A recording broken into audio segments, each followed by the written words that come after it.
Il existe différents types de séries. Il y a des séries marrantes, il y a des séries tristes, il y a des séries introspectives, il y a des séries émouvantes. Et il y a des séries qui font tout en une. Et vu que la vie c'est comme un jeu, alors je vais vous dévoiler une partie de mon jeu. J'ai 26 ans et je suis perdu dans ma vie. Chaque année qui passe vient augmenter mon niveau d'angoisse. Elle me rappelle que je vieillis et que je n'ai aucune idée de qui je suis et de qui je veux être. Je fais des vidéos sur YouTube depuis plus de 10 ans. Je parle d'animés, de mangas, de films et de séries, mais je n'en vis pas. Alors j'enchaîne les boulots. Employé dans un fast-food, caissier, faire du porte-à-porte et de nouveau caissier. Ce ne sont pas des métiers de rêve, mais au moins ils me permettent de subvenir à mes besoins et surtout de payer mon loyer. J'ai passé ma vie à déménager. J'ai enchaîné les maisons, les nouvelles amitiés, l'instabilité et encore les nouvelles amitiés. Puis à un moment donné, on s'est posé. Pour la première fois de ma vie, j'ai passé ma scolarité dans une même école, ou plutôt le même lycée. J'ai eu mon bac, puis j'ai quitté le foyer familial. Et ma mère nous a quittés. J'ai déménagé à plus de 600 km de toute la stabilité que j'avais pu créer sur 3 ans. Je suis arrivé à la fac et je suis arrivé à bout de tout, et surtout de moi. La vie d'adulte n'avait rien de très amusant. Entre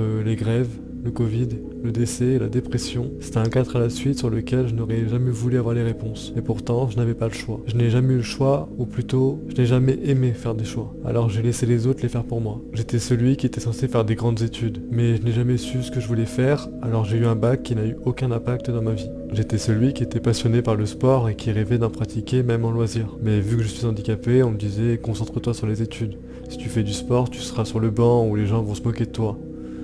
Alors j'en ai pas fait. J'étais celui qui était passionné par les mangas et les animés, mais c'était pas très populaire, puis aux yeux des autres c'était un truc de gamin et cela ne m'apportera pas un travail et encore moins de l'argent. Alors j'ai fait des vidéos dans mon coin car c'était le seul moyen de parler de quelque chose que j'aime à des inconnus. Et ça fait 12 ans que j'essaie d'en vivre, car j'ai compris avec le temps que ce que j'aime le plus c'est partager mes passions. Je me suis jamais dit que je pourrais en vivre un jour, mais je sais que cette opportunité existe. Alors après des années et plus de 3 chaînes YouTube, je m'en donne les moyens. Enfin, quand j'ai terminé de combattre ma flemme, de laisser l'anxiété nuire à mes pensées et à mes ambitions, ou de laisser les autres réduire ce que j'aime, alors oui, je m'en donne les moyens. Tout le monde me dit de trouver un vrai métier et de me stabiliser, mais je ne veux pas faire un métier par défaut ou juste pour subvenir à mes besoins. J'aime les animer et je veux un métier qui m'anime. Je ne veux pas trouver un travail uniquement pour l'argent, mais je veux travailler surtout pour l'étincelle dans mes yeux et l'émotion dans ma voix quand je parle de ce que j'aime. Alors oui, j'ai 26 ans. Je continue d'enchaîner les petits boulots et les logements provisoires. Je n'ai aucune stabilité ni aucune idée de où je serai dans un an. Je ne sais pas quel métier je vais faire de ma vie, mais ce qui est certain, c'est qu'avec le temps, j'ai grandi. Je lâche prise beaucoup plus facilement sur les choses. Je continue de croire à ce que j'aime et qu'il n'y a pas d'âge maximum pour réaliser ses rêves et de pouvoir en vivre. J'ai compris que malgré tous les déménagements et toute l'instabilité émotionnelle que j'ai pu vivre, j'ai réussi à bien m'entourer. Je les vois réussir et je suis admiratif. Avant, je doutais et je me disais que je ne méritais pas des gens formidables dans ma vie, car à mes yeux, je n'étais qu'une merde.